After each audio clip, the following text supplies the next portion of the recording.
Okay, so we are live tonight. So welcome everybody. I'm so happy to see you all here. Welcome to our Sunday Goal Achievement Mastermind. I'm Mike DeLuca. I will be your host. And this meeting is being brought to you by my company, Integrative Wellness and Development, LLC.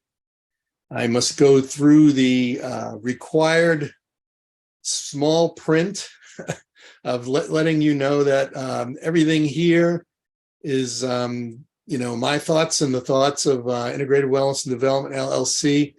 It is all here for the purpose of education, sharing ideas, sharing some tips and things that could make your life a little easier, a little better.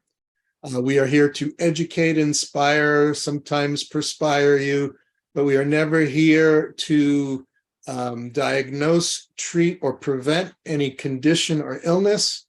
We make no claims that the information we are going to share with you is going to make you instant zillionaires, have you flying through the air, levitating, or find the pot of gold at the end of the rainbow. We don't make any of those promises. I do promise tonight's discussion will be interesting. There'll be some good things that you could take and put in your life. But the rest of it is really up to you and what you do with it. We're here to share. So with that, I'm going to share. I'm going to share my PowerPoint with you, and we will get started with tonight's session. So I click lots of buttons, and then I click more buttons, and then all of a sudden there's something on the screen that looks good, and there we are. Yes, here we are. So the topic for tonight, and many of you are familiar with the four agreements. Our topic tonight is how the way of the four agreements intersects with the road of the spiritual warrior. Interesting topic, yes? Couple of stories behind this. Many of you are familiar with Don Miguel Ruiz's best-selling book, The Four Agreements. It has been, used not only for leading a wonderful and happy life, but I've worked in many companies who use it as a foundation for interpersonal relationships, getting along with people, and basically living a happier, more productive life. I also came into contact with some discussions about how the principles are in line with the principles of the spiritual warrior. I've had some wonderful experiences with spiritual warriors throughout my life. I had the chance when I was very, very young to meet a Native American shaman while I was working at a defense manufacturing company in the summer of my college days.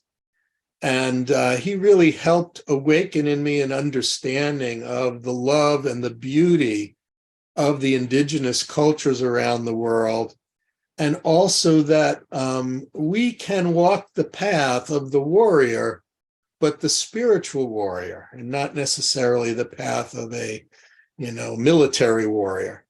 A warrior by any name is someone who shows the courage to pursue defending their beliefs and pursuing the walk of a righteous and honorable path. And so I thought tonight, wow, these two things really come together.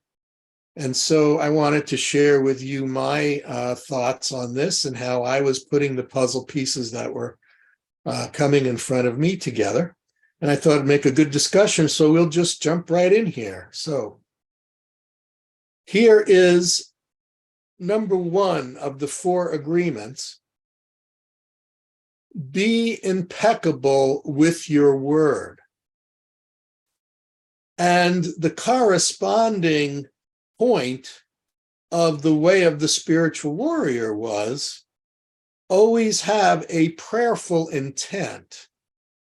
All positive things are here for you to know. So this first principle be impeccable with your word, and have a positive, prayerful intent with what you say and what you promise and what you do. And it really highlights this point about how honesty, character, and trustworthiness with others and ourselves is so important, right? To living a balanced, productive life, and for the spiritual warrior's pursuit of wisdom. Also, think, act, and live with honorable thoughts, honorable words, and honorable deeds. If we are to be impeccable with our word, that also brings up the old adage, your word is your bond, right? So it's an important opportunity for us to really respect our word, respect the promises we make, whether that's to each other as individuals or the promises we make as a business or someone providing some sort of service, right? Whether that service is to heal, to feed, to entertain, to inspire, to educate, whatever the service is we provide, to do it with honor, to meet our promises, right? This is, unfortunately, in the world we live in today, it's a very, very much forgotten, important agreement, right? All agreements will fall useless if at the very beginning there is not the agreement that we are impeccable with our word, whether we are the service provider or the service receiver. All life, all relationship, all interchange is based on fulfilling a promise made. And so it's important to think, act, live, work with honorable thoughts, words, and deeds, and to honor our word.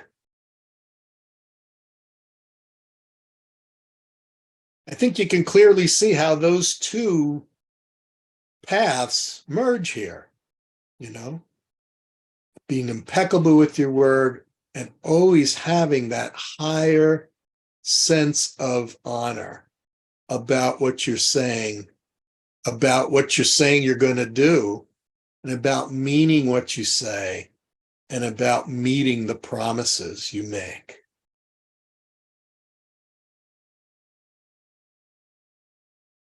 Number two,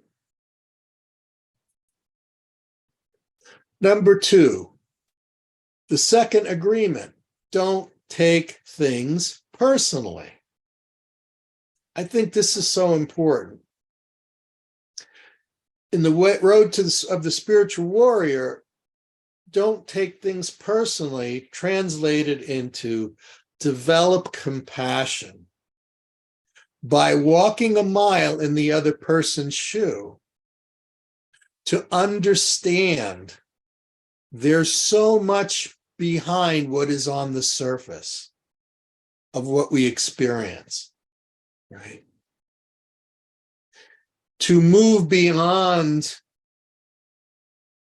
the concept of being the victim, right? And to understand there is something higher going on in every experience we have. If we take the time to develop compassion by looking to see what's going on in the other person who might be saying or doing something to us that on the surface we might react to and judge as being harmful, right? Being negative. Before we react, work with compassion and take a beat, right? Look for where is the possible gift of experience, of learning, of understanding, and evolving in this situation before we go nuclear, right? Before we explode and react.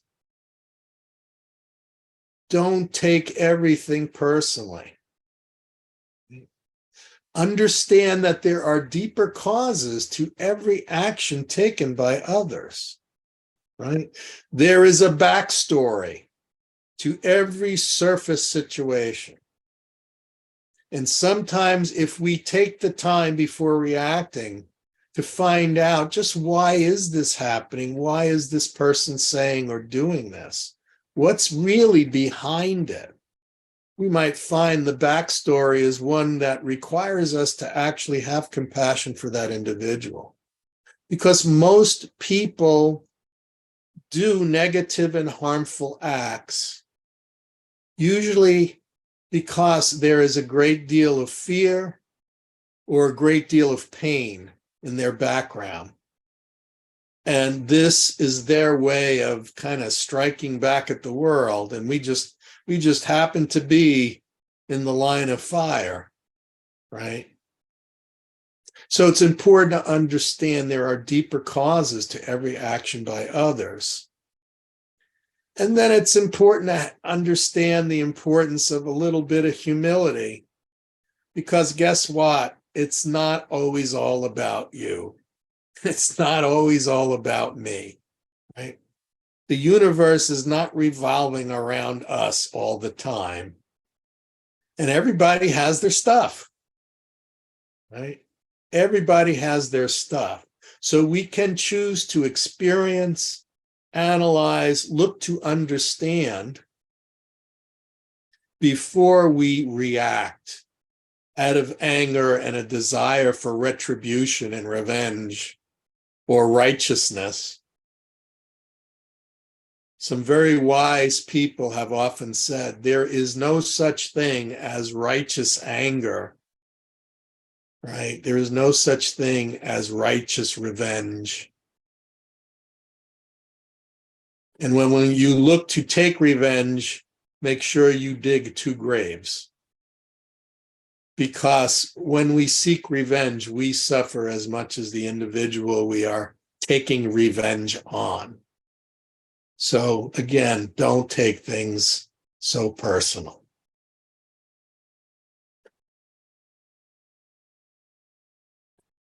Don't take things personally. Develop compassion and the old adage, walk a mile in the other person's shoe before you judge, and certainly before you react. This too is a very, very valuable agreement and a very, very valuable clue to living a more spiritual, a more valiant, a more courageous, a more harmonious life. Number 3, don't make assumptions. No, we all know the old story of when you assume, right? I'm not going to repeat it, but when we assume without knowing all the details, we usually wind up wearing more of the goop on us. So on the road to spiritual warriorship, the principle is observe. Observe and try to understand all the details of the experience from the viewpoint of your higher self. Interesting, huh? Not your physical reaction, right? Not your emotional reaction, and not necessarily from patterns that are mental patterns that are triggered by the experience and cause you to react without having all the evidence and really seeing all of the different angles to the situation. So much of this is pointing to take a breath, stop. Remember what we were taught when we were little kids? We were getting ready to cross the street to go to school, right? What would they tell us? Stop, look, listen. Stop, look, listen, and try to get the big picture from your higher self. Not crossing the street with your nose in your cell phone and then reacting to what happens when you're really not present and you really don't have the whole picture.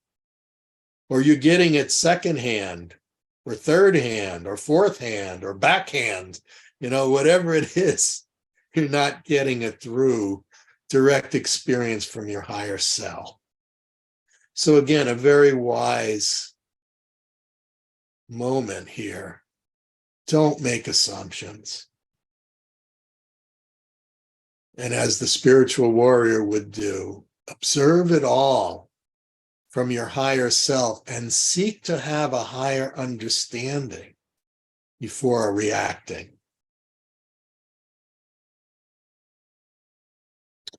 And then the last agreement, number 4. Always do your best, but don't be attached to the results. Way of the Spiritual Warrior talks about this principle of develop patience. Develop patience from learning the importance of delayed gratification. We live in a world of instant results, right? Type into Google or ChatGPT and instantly you're provided with answers and information, right? Right? Put your credit card in the vending machine and instantly there is the meal, right?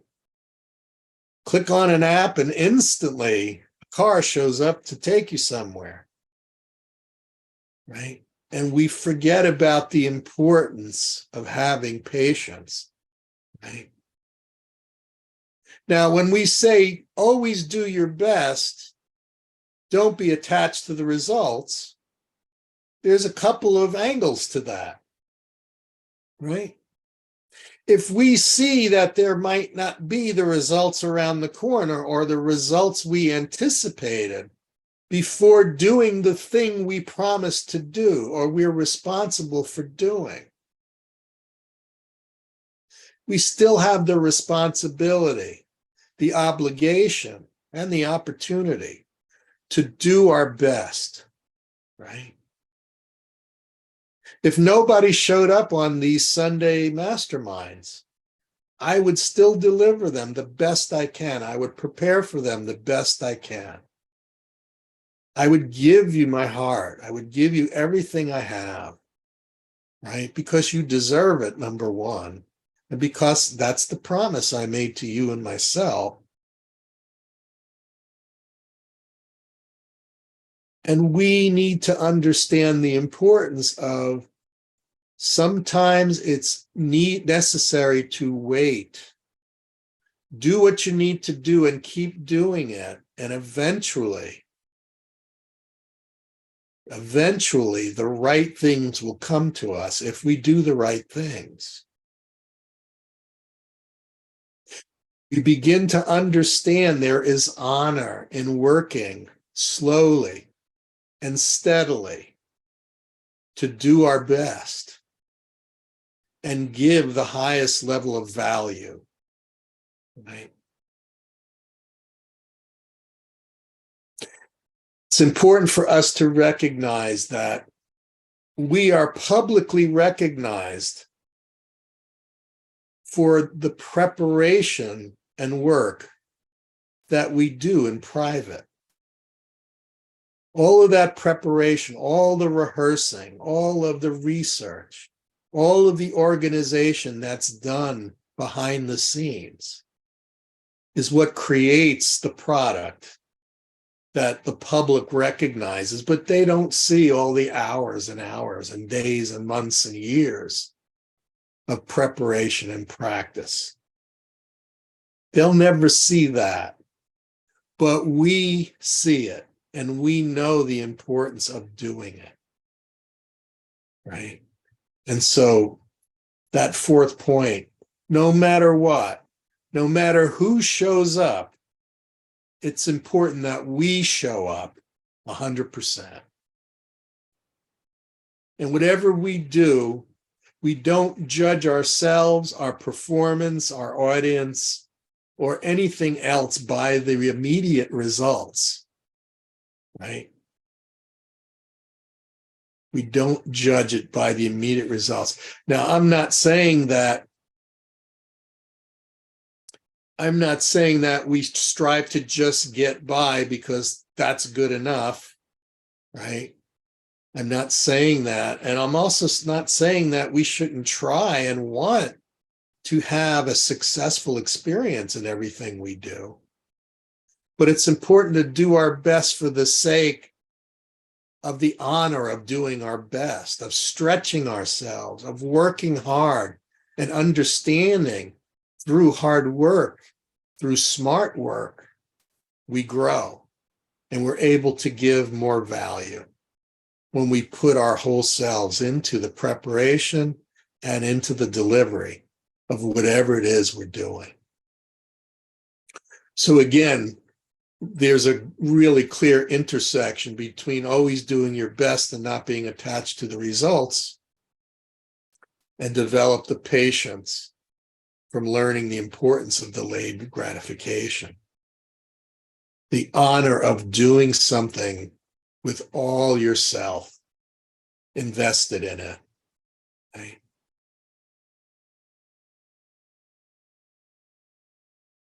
Okay. With that, I'd love to open it up to comments. I know many of you have had experiences with the information I've just shared.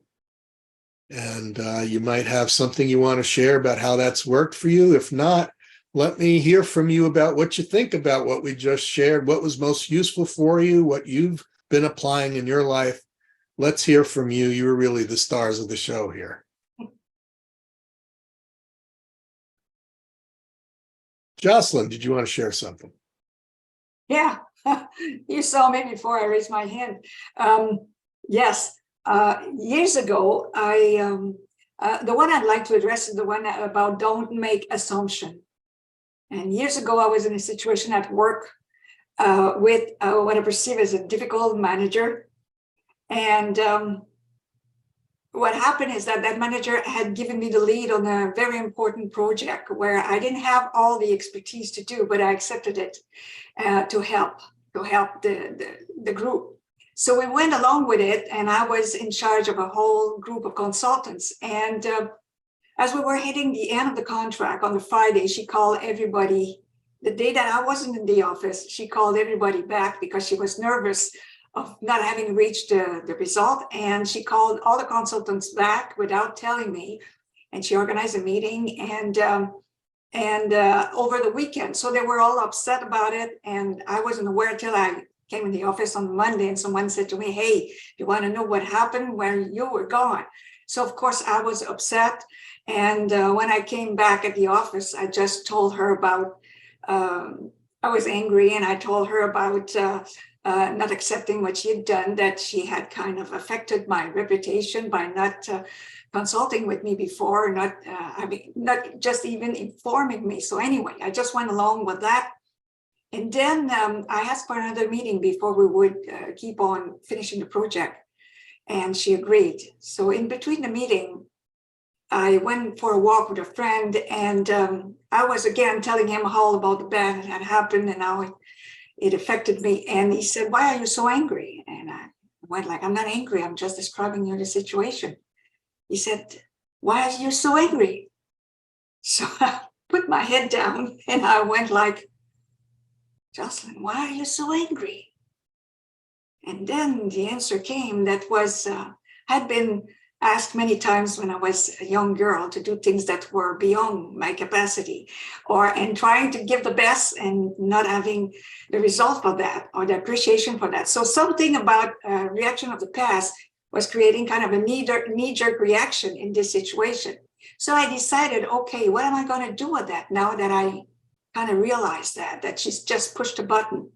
So I did a Naikan exercise, which is a Japanese exercise that you talked about not too long ago. And in the Naikan, there's 3 questions. And the 3 principles are, what have I received from that person? What have I given to that person during the time I worked for her? And what problem have I caused to that person? So here I am doing the exercise. All right. And that helped me pull back a little bit from the situation. So the next meeting, I come in there and I say to her, first thing, first, thank you for offering me this job. In a time of difficult, where I was on sick leave, you came and gave me a job in the middle of Christmas time that really, really supported me. So thank you for having done that. Thank you for having paid all of my studies at the university for the time I've been with you. And I said, well, so she started looking at me strange, like she expected more of what she had gotten the first round. So here I was. And so I said, you know what? I guess I may not be the best person to do that job. I did my best for the team, and I think we came to a good result. However, this is what I could, it's just about finished, and you're going to need a good person, project manager with you. So maybe you want to consider that. And in the meantime, I would appreciate that you give me reference, because if I am to look for another job.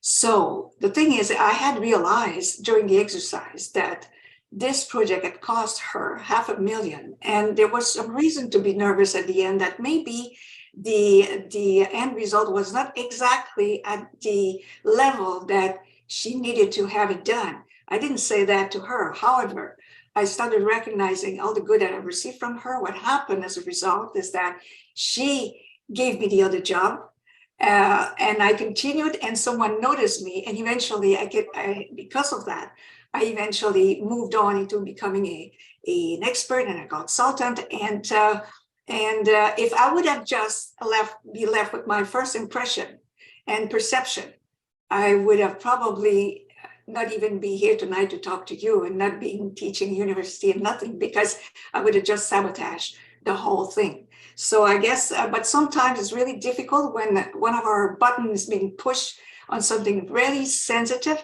That's when we have to push back and use, like in my case, I use a Japanese exercise, which is a reflective exercise, which allowed me to see other aspects that I couldn't see because I was blind to the other element and just stuck into me, myself, and I suppose, at that time. And I must say that, yes, the manager was still not an easy manager to work with, but taking it that way, I got a full participation, collaboration, and we ended the project together. Fantastic. Yeah, beautiful example of looking at what's, from that higher perspective of, where's the pony in here? Where's the gift in this experience? What can I learn and gain from? And then also taking the time to use gratitude, right? To find before I explode, what are the things here that I can be grateful for? Right, before I start looking for revenge or, looking to air my anger. Because again, in the end, we find out there's really not much, credibility to righteous anger. Does it really do any good? I had a story I encountered meeting someone some years ago. They shared this story of this experience about assumptions and prejudging, and he shared the story of he had been estranged from his family for many years. He left home at a very young age and lost touch with his father because he and his father had just a really tough relationship. And he found out that his father had passed away suddenly, and so he made his way across the country and went to the funeral. And during the funeral, an old friend of the family, who was sort of his father's best friend, had known this young man since he was, a baby. And so he said, "How are you doing?" The man said to the son, "So how are you doing with this?" And the son said, "I have real mixed feelings." He said, "I really didn't want to come here. My father and I didn't get along. I actually hated him when I was growing up because he always was so angry and he always created such an atmosphere of tension and disruption. We never had a single meal with the family in peace. He would always strike up an argument. He would always get up and storm out while the rest of us ate, and he would not come back until we were all back asleep in bed." And so his father's best friend just nodded his head and started to get some tears in his eyes. And he said, "I know exactly what you're talking about."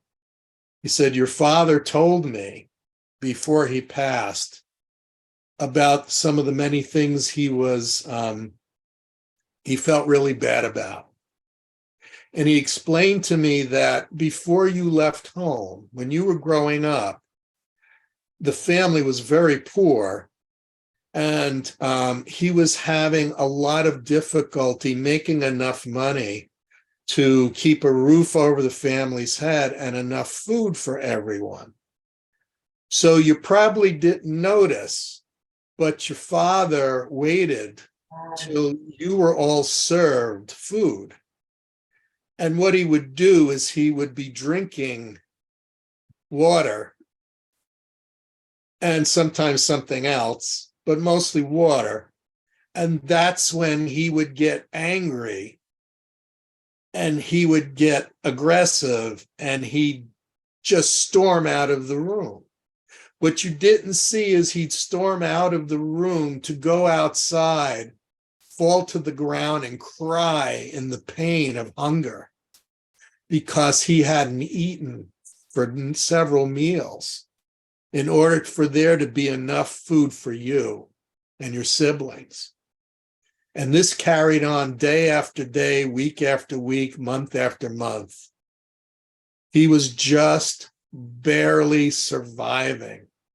And the pain of his hunger was so bad that it caused him to be angry and aggressive.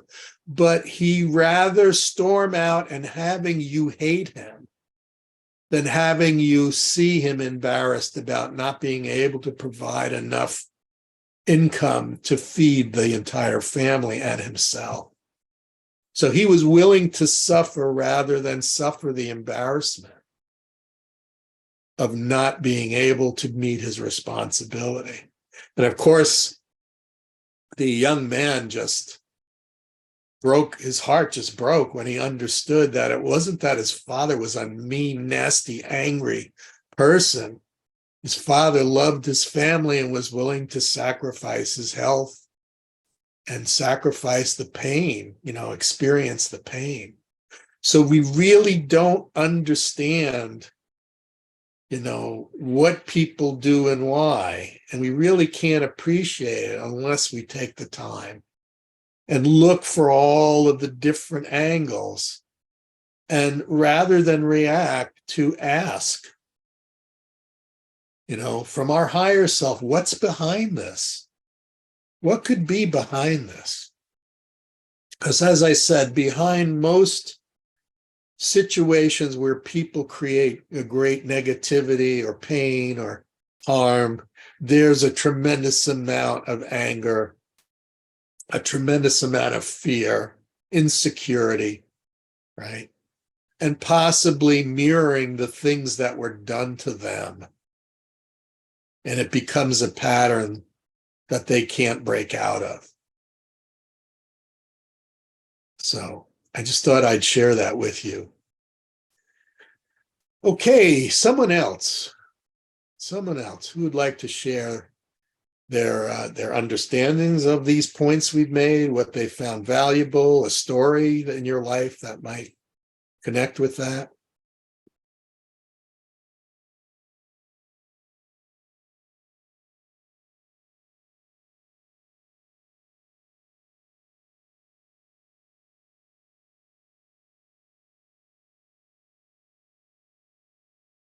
Mhm.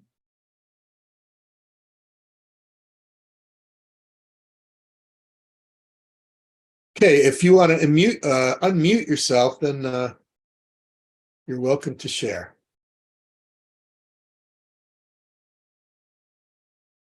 Andy, can you unmute? You're still muted. Need to. Great. Great. I was just thinking, Mike, how rewarding and how grateful that I am that I have discovered there is a higher self. And that is who I truly am based upon all the experiences and events and circumstances and people that I have met, and how that has all contributed to a greater understanding of the true nature of who I am. And so this is particularly appropriate when I'm thinking about don't take things personally, because that's not about who you really are, and don't make assumptions, because who you truly are is constantly developing. I'm becoming that on a daily basis, so I don't have to assume I am or I'm not. I can just recognize that I'm in the process of being it, and recognizing it, and then do the best. And I find that the best is really being done anytime that I choose to recognize not only my higher self, but a greater perspective in what it is that I'm being granted by, again, all of the people in my life, but all the opportunities for me to take another step forward and to be able to integrate who I am into everything that I do. So it's just, we talk about spirituality being the basis, the foundation, it certainly is for my life, that, and then in doing that, that the spiritual principles of acceptance and tolerance and understanding, and patience, all come to the forefront continuously and grant me a greater understanding and recognition of who that higher self is. So beautifully said, Randy. Thank you. Yeah. Recognizing our higher self every day is a gift. It's a gift to ourselves. It's a gift to the world when we strive to make the effort to discover what is that. And when I've connected with my higher self, there's living proof that that exists in everybody else. It exists in me, it exists in everybody else. And if it exists in everybody else, it needs to be recognized and honored, right? The old greeting in the Hindu religion and of people in that part of Asia, namaste, right? The highest in me honors the highest in you. The divine in me recognizes and honors the divine in you. Right? Unfortunately, that can become, as rote as, hey, how you doing? As you're walking past someone and you don't even wait to hear what they say, hey, how are you? Do you really care? Right? And if they told you, would you really care? But then, from your higher self, my highest self recognizes the highest in you, and I honor it. I honor it. If we all did that, our lives would change. The world would change a little bit. Jocelyn, you have your hand up again. Yes. All right. It's because that made me think of another situation where I struggled for months with a new supervisor who wanted, it was a mediator and I was ombudsman, and she wanted everyone to be mediators. So she came to me saying, no more ombudsman, and I know I was doing an excellent job there. So the tense started building between us. The point I want to get to is to when you're in the middle of the hot water, how do you access this higher self? And in this situation, it got so tense that she went to HR department and I went to union, I went to other ombudsmen it went for months, and we were just about to really destroy both of our career. So at one point, one day she's coming in and I'm thinking, oh my, what's going to be now, So I decided, okay, enough of that. We're at the limit of what we've done on this one, and it had a bad effect on people around us. I knew it, and it's not exactly what an ombudsman is supposed to be. So I closed my door and I turned my chair towards the wall and I asked my inner guide, inner inspiration voice, what is to be done here? Because now we're just about to explode. And what I heard was, go and just make her smile. I said, a smile? You want me to smile to her? Come on, come on. But I said myself, well, okay, so far it's always been good, so I'll try it. So I opened the door, I went to her office, and I didn't even know what to say to her. But I just got in the door with a big smile. And she was at her computer. She turned and looked at me. And then she was so surprised. She said, oh, I said, I think I find an information that you may find interesting. Would you mind if I bring it to you? Then she went with a big smile. No, she said, sure. So I went and picked up the thing, got back into her office, and we started talking like nothing had ever happened. I just couldn't believe what was happening. She had time, I think she had found it difficult as well, but I couldn't believe that a smile that showed some kind of openness would totally stop the flow of something that had been building up negative for so long. And I tend to think that that was coming maybe from a previous lifetime where we both had our head cut into another quarrel that we were in, and we're just about to repeat the same scene.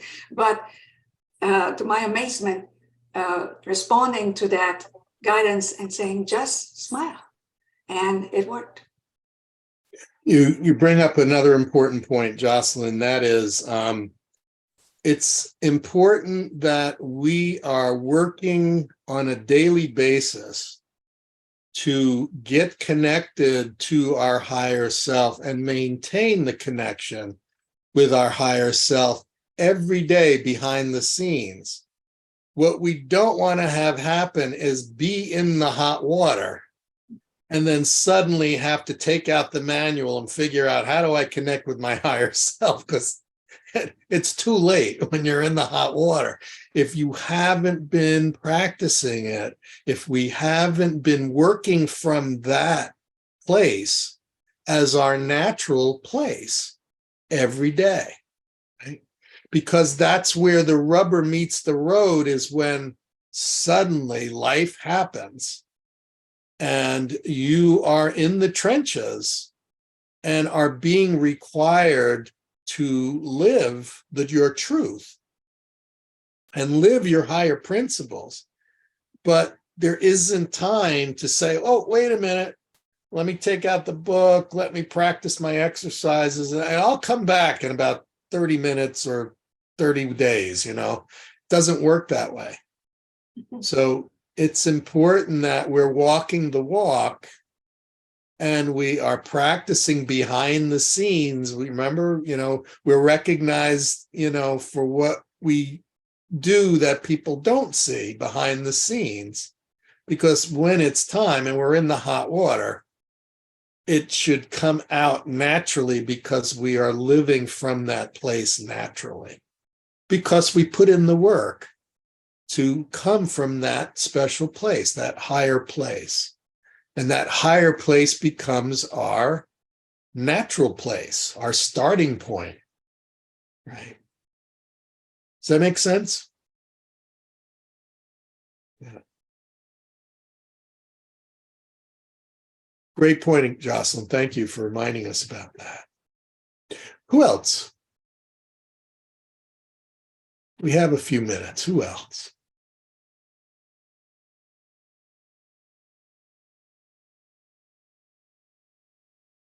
Meg. I was just thinking how the first one, be impeccable with your word, is so important, and I have a really hard time with this one, because not about being impeccable with your word when dealing with someone else in business or anything else, but also important is to be impeccable with your word to yourself, which Yes. I have a hard time with sometimes. Yes. And how that is also connected. I mean, all four of these agreements are connected, but how that first one is connected to the last one, always do your best. Because sometimes doing your best, it goes into detail in the book, which I'm sure some of you have read. If you're not feeling well on a particular day, doing your best is going to be different from a day when you're feeling great.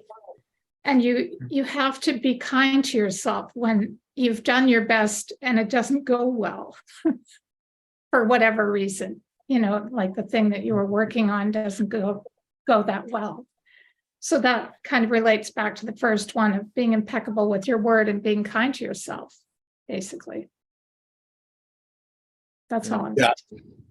No, really, really important point, Meg. Thank you so much. And that is, keeping our word with ourselves, and also understanding that it's important to be kind and take care of ourselves and honor and respect ourselves. And the promises we make ourselves to do and to be are as important as the promises we make to others. We will experience the ramifications of what happens when we don't. And when that happens, we are less able to bring the quality of value to others if we're not bringing that value to ourselves. Mhm. And I've experienced this firsthand.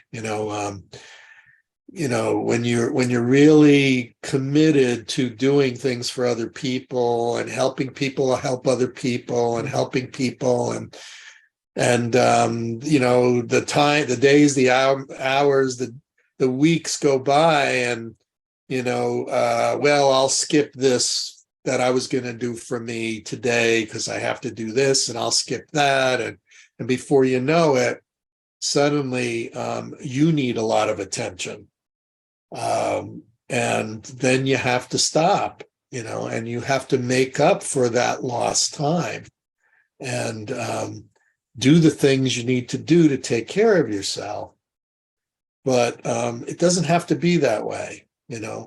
We can make the time to care for ourselves, to meet our responsibilities to ourselves, to honor ourselves, and to meet the promises we make about our goals for our health, our happiness, our spiritual growth. Because when we fulfill the promise to ourselves, we are more capable of fulfilling the promises to all of life. And we all have something very important to give to life, to give to others, to contribute to the world, but we won't be able to if we haven't taken care of ourselves at every level, physically, emotionally, mentally, spiritually, right? It's really important. So thank you, Meg. Real important. Appreciate that. Okay, we have time for one more comment, question, observation. Mhm. It's interesting, Mike, when we have reference the higher self, and very often I found that we show up as who we really are, and unbeknownst to ourselves, that individual and their higher self is now in a position to be able to meet and to recognize you and your higher self. Yeah. And that is where we are truly connecting with each other. Where that perspective now we are sharing with them and they with us is exactly the place that we have been brought. And for not only them, but certainly for us. And for me on a daily basis, and I take the time and I allow, you know, the best part of who I am, the true nature of who I am, shall we say, to have an opportunity to express itself, to reconnect itself, and to allow me to inhabit that and it with me. And so the people that I will be meeting, I want to make sure they're not disappointed in being able to connect with that higher self within me, but as a reflection and a recognition of the higher self within them. So important. Thank you, Randy. Yeah, when we take the time to see and appreciate that in ourselves and others, magic happens. I had the honor of performing a wedding last weekend for a couple. The bride was a first-generation immigrant to the United States from Zambia, and her husband, you know, was a Caucasian American, and they were both the sweetest couple, one of the sweetest couples I've ever met. And you know, I was standing there next to the groom, who was really nervous, and I was just kind of chatting with him to relax him as we were waiting for, you know, the bride to be to come around and make her entrance. And so I asked him, I said, "How did you two meet?" And he said, "We met on the internet. I saw her on the internet, and I looked at her picture and said, oh, I hope one day I could meet this person. I really would love to get to know this person just by looking at her," right? He knew. And it was just so beautiful. And the wedding was filled with people from both cultures, right? There were all kinds of people from different parts of Africa. There are all kinds of people from different parts of the United States. There were a number of interracial couples. And for that day, there was no race, there was no color, there was no nationality. It was all about the celebration of love, of commitment, of unity, of togetherness, of you know, compassion, right? And the celebration was amazing, right? And there was celebration from both cultures, you know, some traditional dance from Zambia with all dressed up in the garb, the beautiful, you know, colors and animal costumes, and the drum beats and the dance and the rituals of presenting gifts to the parents of the groom and the parents of the bride, and to each other, the bride with the groom and the groom with the bride. It just was, I mean, I was looking at that and I was saying, you know, this is such a beautiful example of how, when we focus on love, everything works.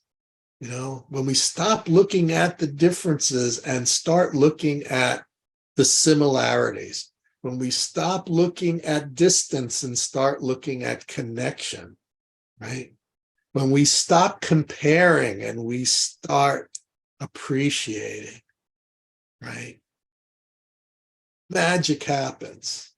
And that entire day was just a magical day, you know, just a magical day. And I was so grateful As a notary public in the state of Maine, I'm allowed to preside over weddings.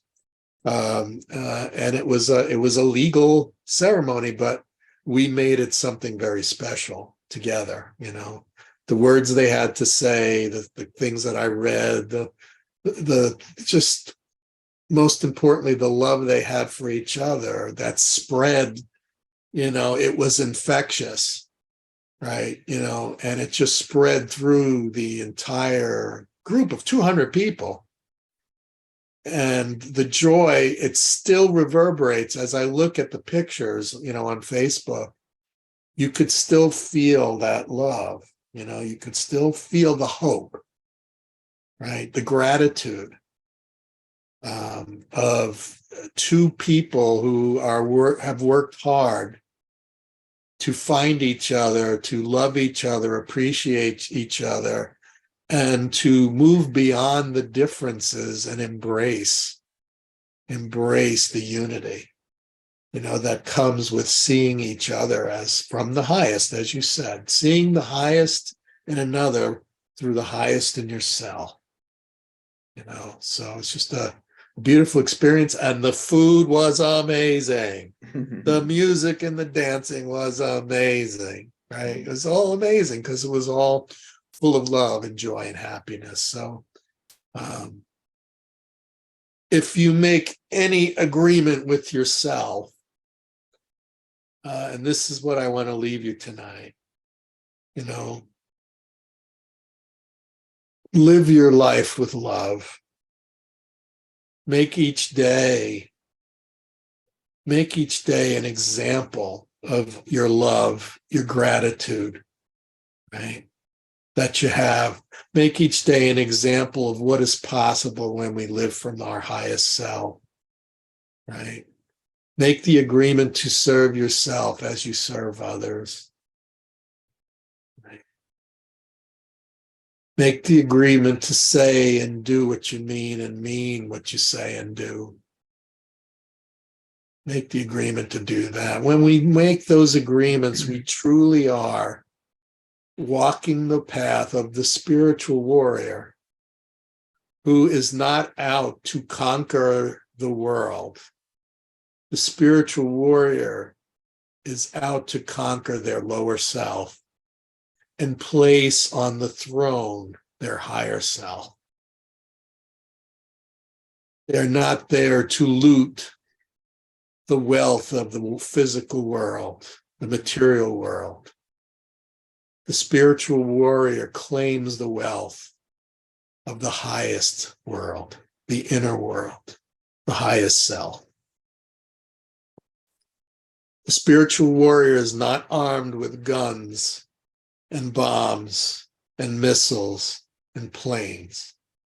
The spiritual warrior's armament and shield is made of love and humility and an honest appreciation and seeking of truth and the desire to seed the fields with wisdom, love, and liberation. So I want to thank you all for joining me tonight. Thank you all for your contributions. Great points you made, great stories you shared. Thank you so much. I love coming here, every meeting and sharing.